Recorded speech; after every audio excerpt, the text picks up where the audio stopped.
This episode of Trifles is brought to you by the Baker Street Journal, the leading publication of Sherlock Holmes scholarship since 1946. Find them online at bakerstreetirregulars.com.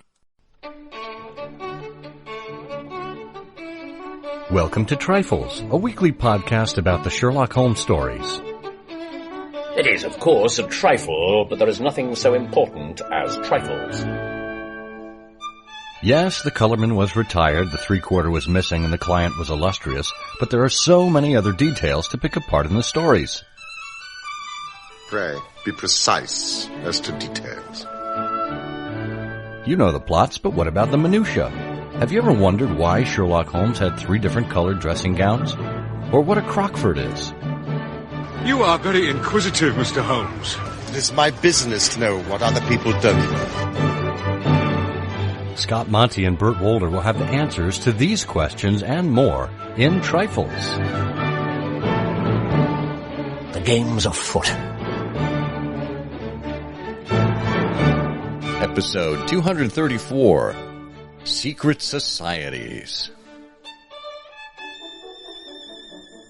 Well, hello and welcome to Trifles, the Sherlock Holmes podcast where we look into some of the details in the Sherlock Holmes stories.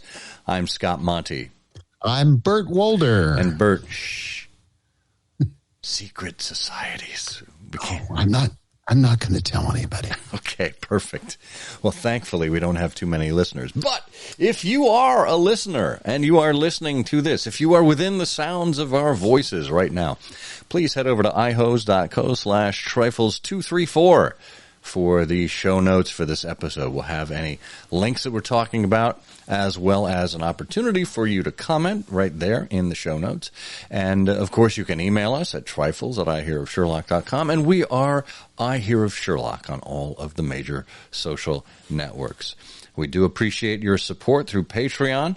A lot of folks have been recently submitting their donation. We have a variety of levels that you can decide to support us at, but it starts at as little as $1 a month. So thank you very much for that. And here's one other thing. If you haven't done this already, go to Apple Podcasts and leave us a rating or review. It helps other people like you find the show.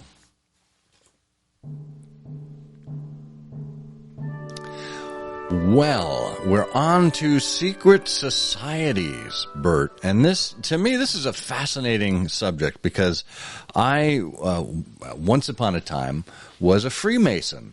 And, colleagues that would find out about this, they said, oh, the Masons, that's a secret society.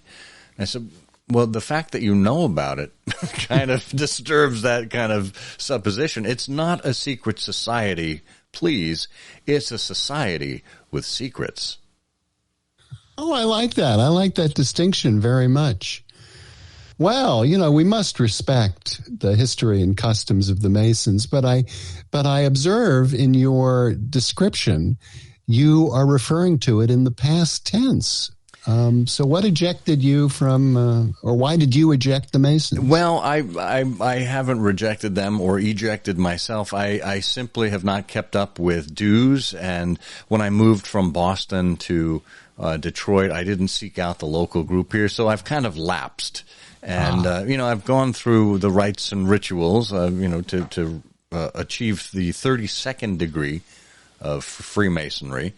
But I haven't kept up with it. And I suppose I could be reinstated at some point. I have to go through a process and, pay my back dues and all that. But, while I was involved, it was fascinating because there was just such a tradition there. I was raised, as they say, when you first become a Freemason, in Columbian Lodge in Boston, which is the same lodge that Paul Revere himself had been a member of. And there was just such a wonderful archive of tradition there, and you really felt like you were part of history. Well, it's a wonder. These organizations, and there are others. Of course, the Masons have the greatest, I think the Masons have the greatest storied history, but there are others, the Elks, these local brotherhoods, which, go back to being opportunities for groups of men to get together and to basically do good things in the community in one way or the other. Yeah, and we should probably have a separate episode on Freemasonry, because there were a number of connections in the canon, and Conan Doyle himself was a member of the Masons. Yeah. So, well, we want to avoid the community good secret societies, and we want to talk about the actual secret societies here that may have had a little more of a nefarious twist to them as we come across them in the canon. And it, again, just like in the last episode where we were talking about lab rats, this topic greets us on the doorstep, on the mantle of entering the canon in A Study in Scarlet. What do we know about secret societies that come from A Study in Scarlet? Well, come from is a great couple of words to put with the word secret societies, because as we've discussed in the past, much of the evil and mischief that Holmes encounters during the course of his long career has its roots outside the United Kingdom. And of course, Study in Scarlet is dealing with the results of events that took place in a Mormon community in the United States, as you find still mystifying some people today when they're sort of halfway through A Study in Scarlet to encounter this completely separate section about what's going on in the middle of the United States in Utah. But in the course of the case of A Study in Scarlet, in a variety of interesting and very clever ways, we find reference to many different secret societies. And in fact, there's a lovely passage in the 6th chapter of The Study in Scarlet, which is the chapter that Conan Doyle called Tobias Gregson Shows What He Could Do, where Watson said... That's a short chapter. Watson says, the papers next day were full of the Brixton mystery. And he goes on to... And I said, I've got all this cut in my scrapbook. And then he gives us a little narration. He says, the Daily Telegraph remarked that in the history of crime, there'd seldom been anything stranger. The socialists had many branches in America. Maybe they were involved. Maybe it was political refugees, revolutionists. And then he says, after alluding airily to the Wehmgericht, he says, now the Wehmgericht were goes back to a sort of a German tribunal in the Middle Ages. And there are other things, the Carbonari, the Daily Telegraph writes about. And then elsewhere in The Study in Scarlet, there's a reference to the Danite Band.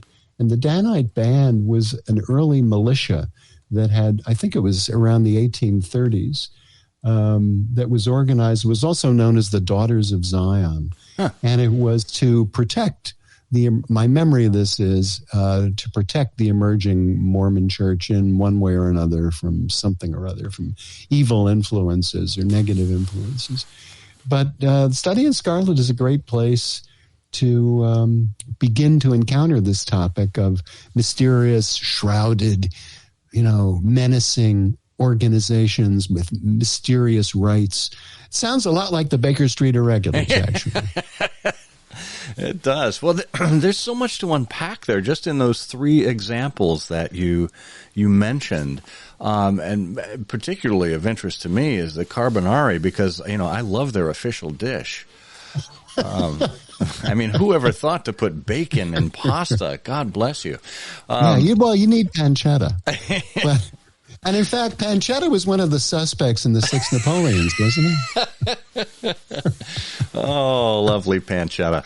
No, the Carbonari were groups of secret revolutionary societies that were founded in 19th century Italy. So this would have been fairly new in the time that the Study in Scarlet came out. But if you look on Wikipedia, there are, about a dozen different associated groups that have to do with Carbonari. And each of them were patriotic and liberal and played an important role in the early years of Italian nationalism. So we'll see the Italian theme of secret societies coming back again and again. Now, the Vemgericht, the Holy Vim, this was interesting to me because this was kind of like a tribunal, a religious tribunal, and to me it immediately brought to mind. It was reminiscent of the Spanish Inquisition. Nobody expects the Vemgericht. Nicked. Oh, that's exactly right. I'm glad you beat me to the punch on that one. But again, done under a kind of religious rubric, these were thought to be something that were more holy in nature, but end up being rather nefarious, or at least having a negative effect, which is exactly why the Danite band was, or at least Danite leaders were excommunicated by Joseph Smith. It wasn't because the Danite band had been doing cover songs that were that were against Mormon tradition. It was because Smith referred to the band as being both evil in nature and a quote-unquote secret combination, which is a term used in the Book of Mormon to signify corruption within a group of people like gangs, organized crime, and politics. And the nature and scope of the organization and the degree to which it was officially connected to the Church of Jesus Christ of Latter-day Saints, it's still a matter of some dispute among historians. This is all according to the Danite entry in Wikipedia. It's amazing what you can find out about these societies today. The founders, the adherents of these organizations would be aghast to find so many of their secrets available. Just looking online, I found quite a page about the Vemgericht, which it turns out was primarily located in Westphalia during the late 12th century. It was a holy order of the most mysterious and romantic kind, complete with initiation rites, ceremonial proceedings, and solemn summons, nailed to trees in the dead of night. Goodness. And among other things that's online is the oath that one would swear. I swear by my sacred honor that I will hold and conceal the secrets of the Holy Vame. And I won't repeat it because I don't want, I don't want to hear knocking. I don't want to see anything nailed to one of the trees in my front yard tonight. But I noticed that the end of the oath, when you go through this oath, you will, it's a pledge of basically fealty to the Vemgericht, and nothing is going to stand in my way of living this truth. And the end of it, the last line is, it says, this isn't going to dissuade me. That isn't going to dissuade me. Silver and gold is not going to dissuade me. The last line is, nor for any wife's scold. Wow. Now that's sort of an Alice Cramden kind of a thing. You would think that, Ralph Cramden, on his way to a meeting of the Sons of the Water Buffaloes, would, we're going to go to this meeting, Norton, and if Alice scolds me, I'm still going to go. Hey! All right. Well, bang zoom. We will be back right after this quick word from our sponsor. Hey, here's a quick question. Did you get a copy of the Baker Street Journal Christmas Annual for 2020? Titled The Unique Hamlet, it was edited by Richard Sveum, and it concerned Vincent Starrett's classic pastiche. Many people are asking about this, and the reviews are spectacular. The only thing is, you can't get a copy. Why? Well, the only way you can get a copy of the Baker Street Journal Christmas Annual every year is if you have an annual subscription. It's now 2021. Isn't it time that you took out a subscription to the Baker Street Journal? Not only will you get the 4 issues that arrive in the spring, summer, autumn, and winter, but you'll get that 5th Christmas annual issue as well. It's the only way to get that particular issue with one single topic, edited by some of the best Sherlockians in the world. Don't miss your opportunity to get a copy of the 2021 Christmas Annual from the Baker Street Journal at bakerstreetirregulars.com today. You know, Bert, I do have to correct you on one thing. You mentioned the Loyal Order of Water Buffalo as we headed there. That's from the Flintstones, which, of course, was inspired by the Honeymooners. Ralph Cramden and Ed Norton from the Honeymooners were members of the International Loyal Order of the Friendly Raccoons. And that was headed up by the Grand High Exalted Mystic Ruler. So please, get your secret societies right, Bert. Well, I really appreciate your correcting me because I was running the risk of leaving the house with the wrong hat on. And luckily, I've still got my raccoon hat, so I'll be okay for the meeting. Excellent. Well, we are all in good stead there. Well, you also mentioned being warned, and taking an oath and staying true to this society. Well, there was an instance early on in the canon when there was a secret society that, well, back when it was written, it would have seemed a lot more mysterious to people. I think the spoiler alert happens early on in this story for modern readers when they see in the 5 Orange Pips the 3 letters K, one after the other, KKK. Well, we all know what that is. But the way Conan Doyle positioned it in the 5 Orange Pips as this secret society, as hell-bent on revenge, was very powerful and would have been, I think, quite shocking to people of the time. Yes. And that notion which you just point out about the secret society focused on revenge, that characterizes a couple of the other secret societies that we see in the canon. For example, the Mafia, which is referred to in 6 Napoleons, but also, of course, the Red Circle. The Red Circle, which it was a story, but it was a story based on the secret society, the Red Circle. Yes. And also, that was behind the motivation of most of the events in Valley of Fear with the Scourers, where they're the long arm of these societies and these events reaches into England. Yeah, I mean, it went so far as to involve Bertie Edwards infiltrating the Scourers to the danger of his own life. Had they discovered him as having infiltrated them, that would have been it. Right, but he was able to pull it off, and he had to play the long game in this case because he had to understand, the signals, the handshakes, the passwords, etc. And he played it very, very well. Yeah, absolutely.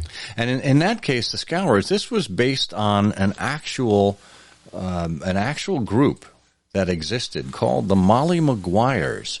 Of course, there's a famous movie from the 1970s, I think, with Sean Connery that chronicled this. These were, was it kind of a precursor of a union, or was it a union-busting organization?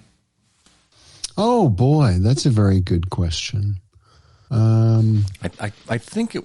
Well, let's see. Their interests typically were in service to the industry in the Pennsylvania coal mines and coal fields, and they kind of lorded over the communities there, ensuring that people were loyal to the cause, and houses would be blown up or burned.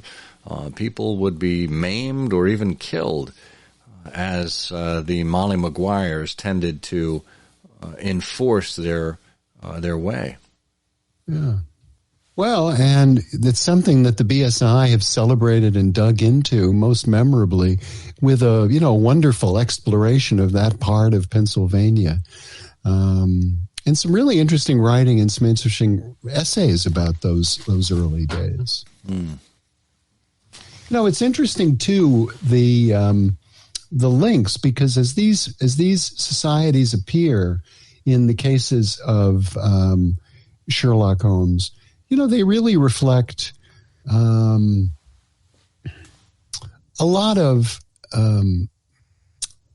they reflect, in a way, the literature of the time, the knowledge of the time, but they also reflect Conan Doyle's understanding of history, his knowledge of history. And of course, he traveled widely and was fascinated as he picked up stories about these sorts of organizations in the States, or read other novels that referred to them.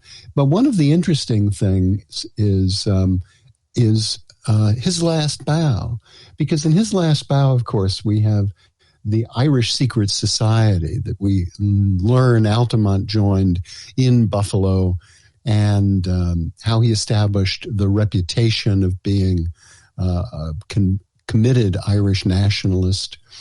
And one of the interesting things about that, because I was working on a paper about that a couple of years ago, that there was, in fact, an Englishman named Thomas Miller Beach, who in his way, because Altamont penetrates these secret societies, et cetera, et cetera.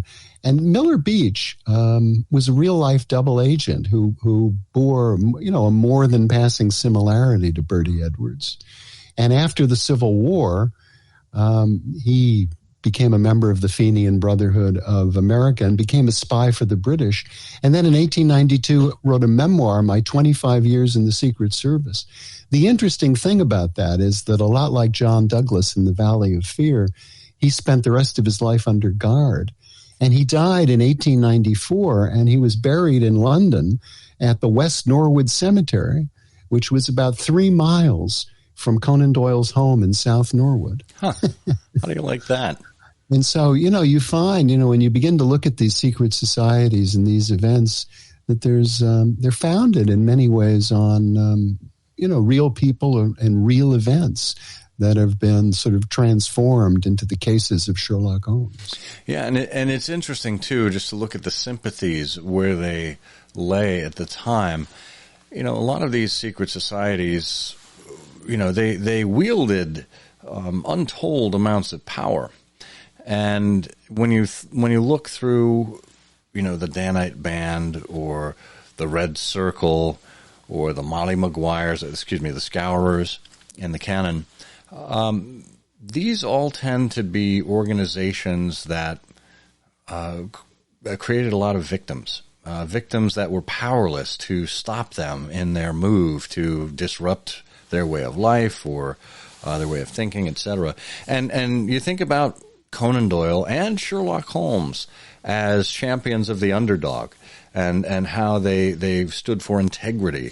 And in so many instances, that was the antithesis of what these secret societies were. So it stands to reason that they would want to do battle with them, that they would want to out them for their secrets, and they would want to stand up for the little guy. Yeah. Well, it's a wonderful thing, because here's these cases all involve sort of one thing. One extraordinary man, Sherlock Holmes, standing up against these mysterious organizations shrouded in secrecy, going back decades, if not centuries, victorious in his opposition to them. And that is not a trifle. It is, of course, a trifle, but there is nothing so important as trifles. Please join us again next week for another installment of Trifles. Show notes are available on SherlockHolmesPodcast.com. Please subscribe to us on Apple Podcasts and be sure to check out our longer show, I Hear of Sherlock Everywhere, where we interview notable Sherlockians and share news of the Sherlockian world. You've taken my breath away, Mr. Holmes. Mrs. Elsie Cubitt wrote me a note just an hour ago. A note that only I can understand. What one man can invent, another can discover.